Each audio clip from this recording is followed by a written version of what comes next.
Le deuxième commandement. Tu ne dois pas mésuser du nom du Seigneur, ton Dieu. Le nom éveille et assemble la notion en l'être humain. Quiconque profane un nom et ose le déprécier, déprécie par là même la notion. Gardez cela à l'esprit à chaque instant. Ce commandement clair du Seigneur est pourtant le moins observé parmi les 10 commandements, c'est-à-dire le plus transgressé. Ce non-respect se traduit de 1000 manières.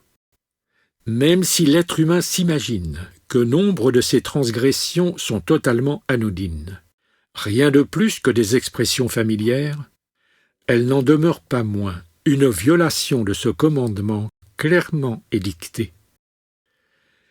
Ce sont précisément ces milliers de transgressions prétendues anodines qui avilissent le saint nom de Dieu et par là même la notion de Dieu, toujours étroitement liée au nom, qui lui font perdre son caractère sacré devant les hommes et même les enfants, souillent son intégrité en l'utilisant journellement, en le tirant vers le bas dans le langage courant.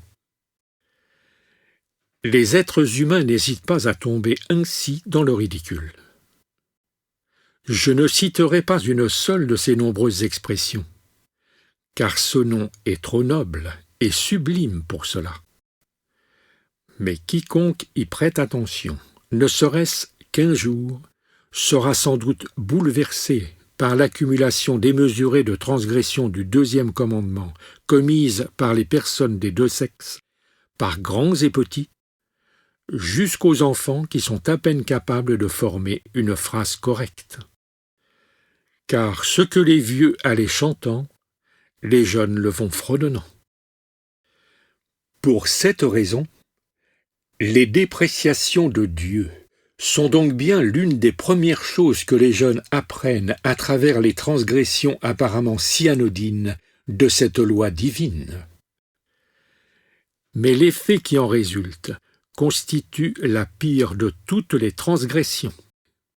Il s'est littéralement propagé de façon catastrophique à travers toute l'humanité, non seulement chez les chrétiens, mais aussi parmi les musulmans, les juifs et les bouddhistes. Partout on entend la même chose, jusqu'à saturation. Dès lors, quelle valeur peut encore avoir le nom Dieu pour l'être humain ? Il est dévalorisé. Il n'est même pas considéré comme la plus petite des pièces de monnaie, bien moins encore qu'un vêtement usé. Et cet être humain de la terre, se voulant par ailleurs si intelligent, considère cela comme inoffensif et pêche en cela plus de 100 fois en une journée. Où se trouve la réflexion? Où le moindre élan de l'intuition? Vous êtes vous aussi complètement insensible à cela. Vous restez impassible lorsque la plus sacrée des notions est ainsi piétinée dans la saleté du quotidien. Mais ne vous leurrez pas. Le compte des dettes dans l'au-delà est alors impitoyablement grevé pour celui qui a ainsi péché.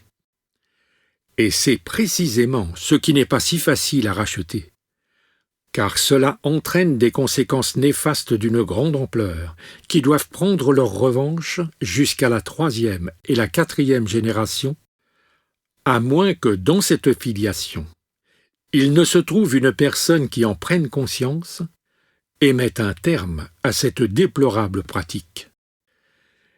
C'est pourquoi essayez de combattre cette habitude nuisible dans les milieux qui vous sont familiers.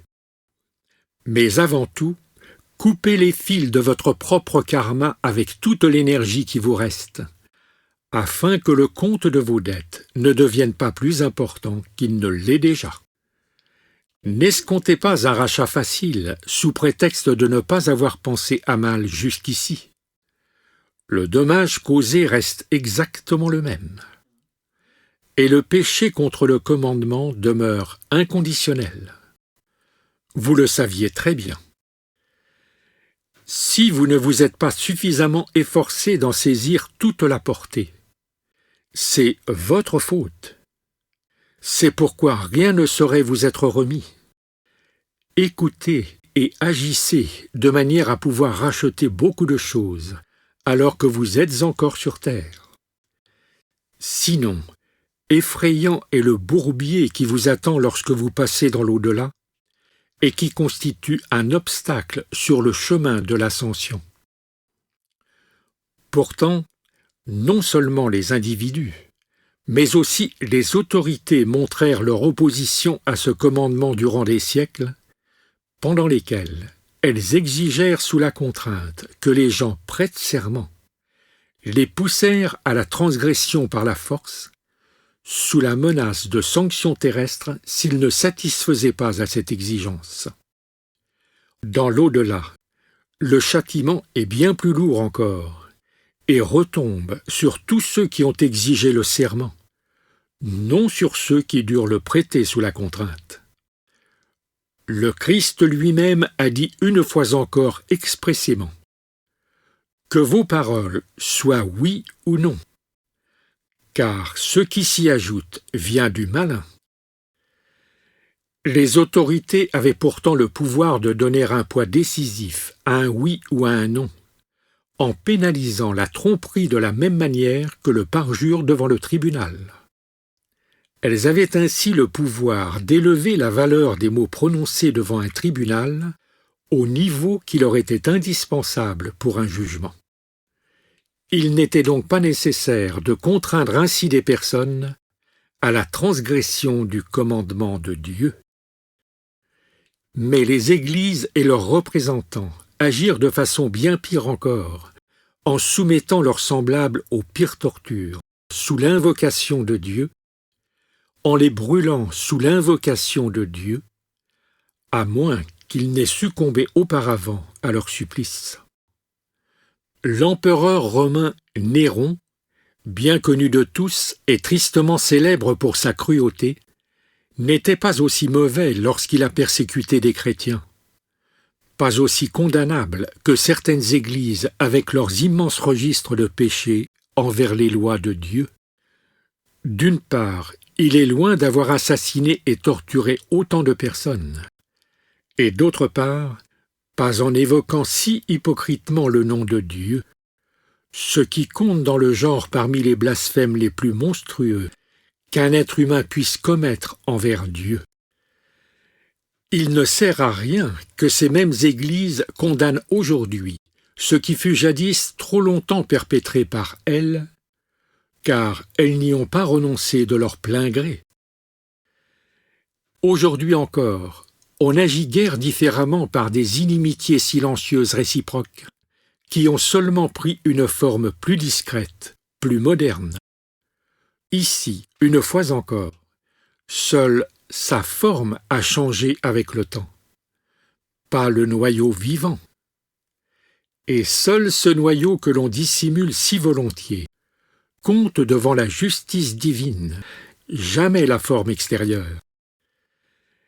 Et cette forme actuelle qui semble anodine en apparence, est comme par le passé, le fruit de l'indicible arrogance spirituelle des représentants de toutes les églises. Et lorsqu'il n'y a pas cette condamnable arrogance, on trouve la présomption sans consistance qui s'appuie sur le pouvoir temporel des églises. Ces injustices provoquent assez souvent les hostilités les plus importunes, où s'entremêlent de surcroît des calculs terrestres visant à augmenter leur influence, quand ce n'était pas le désir ardent d'acquérir une grande importance politique. Et tout cela avec le nom « Dieu » sur vos lèvres, si bien qu'à l'instar du Fils de Dieu, je voudrais une fois encore crier « Par votre façon d'agir, vous avez fait des maisons de mon Père, des repères d'assassins, pour qu'elles servent votre gloire. Vous vous nommez serviteurs de la parole divine, mais vous êtes devenus les serviteurs de votre orgueil. » Tout catholique se croit bien meilleur qu'un protestant devant Dieu, sans qu'il y ait de raison à cela.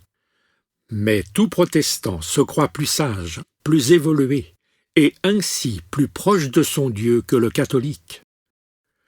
Et tous prétendent être des adeptes du Christ et s'instruire d'après sa parole. Les deux partis sont des insensés qui s'appuient sur quelque chose qui ne compte absolument pas devant la volonté de Dieu. Ce sont eux qui précisément pêchent bien plus contre le deuxième commandement de Dieu que les adeptes des autres religions, car ils abusent du nom de Dieu, non seulement par des paroles, mais aussi par des actes, par toute leur manière de vivre, y compris dans leur soi-disant service divin.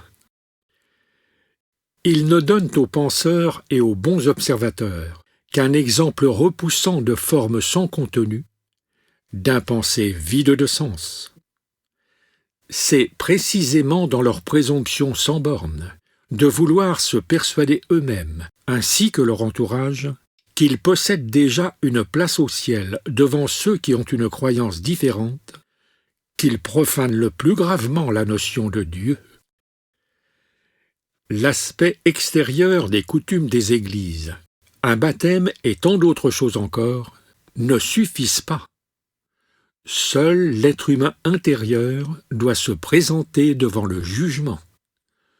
Souvenez-vous de cela, vous les orgueilleux, dont il est déjà annoncé qu'au jour du jugement, ils avanceront sous les étendards, fiers d'eux-mêmes, parés de vêtements somptueux, pour recevoir leur récompense dans la joie.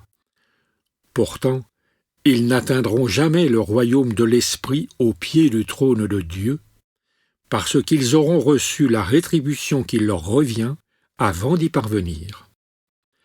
Un souffle glacial les balayera comme de la balle, qui ne possède aucune valeur, car il manque en eux la pure humilité et le véritable amour du prochain.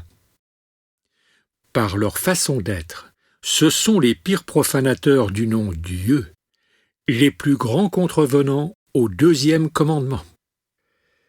Ils servent tous Lucifer, pas Dieu, et bafouent ainsi tous les commandements de Dieu, du premier jusqu'au dernier, mais plus particulièrement ce deuxième, dont la transgression constitue ici la souillure la plus noire de la notion de Dieu incluse dans le nom. Gardez-vous désormais de prendre ce commandement à la légère. Examinez-vous avec soin, ainsi que votre entourage. Songez que si vous accomplissez fidèlement 9 commandements et en négligez un seul, vous êtes finalement perdu malgré tout. Si un commandement est donné par Dieu, cela prouve déjà qu'il ne doit pas être pris à la légère, qu'il doit être respecté en tant que nécessité absolue. Sinon, il ne vous aurait jamais été donné. Ne vous hasardez pas à prier si vous n'êtes pas capable de vibrer de toute votre âme dans les paroles, et gardez-vous de vous présenter devant votre Dieu en bavard irréfléchi, car vous vous rendriez ainsi coupable devant lui d'un abus du nom de Dieu.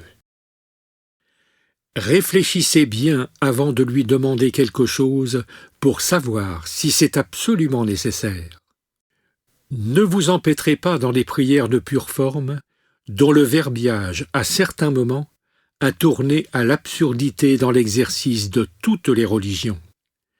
C'est là non seulement un abus, mais aussi un blasphème du nom de Dieu. Dans la joie ou la détresse, un vécu intuitif intense, sans parole, a beaucoup plus de valeur que 1000 prières de pure forme, même si cette intuition ne dure qu'une fraction de seconde. Car une telle intuition est alors toujours authentique et sans hypocrisie. C'est aussi pourquoi elle ne sera jamais un abus de la notion de Dieu. C'est un instant sacré lorsque l'esprit humain veut prier, ou remercier en se prosternant devant les marches du trône de Dieu. Cela ne doit jamais devenir un verbiage machinal. Pas davantage pour les serviteurs d'une Église. L'être humain qui est capable d'utiliser le nom de Dieu dans toutes les circonstances possibles et impossibles de la vie courante n'a jamais eu le moindre pressentiment de la notion de Dieu. En tant qu'esprit humain, il doit posséder la faculté de pressentir intuitivement Dieu en son fort intérieur, ne serait-ce qu'une seule fois dans sa vie terrestre. Mais ce moment-là, à lui seul, devrait absolument suffire à lui ôter toute envie de transgression irréfléchie du deuxième commandement.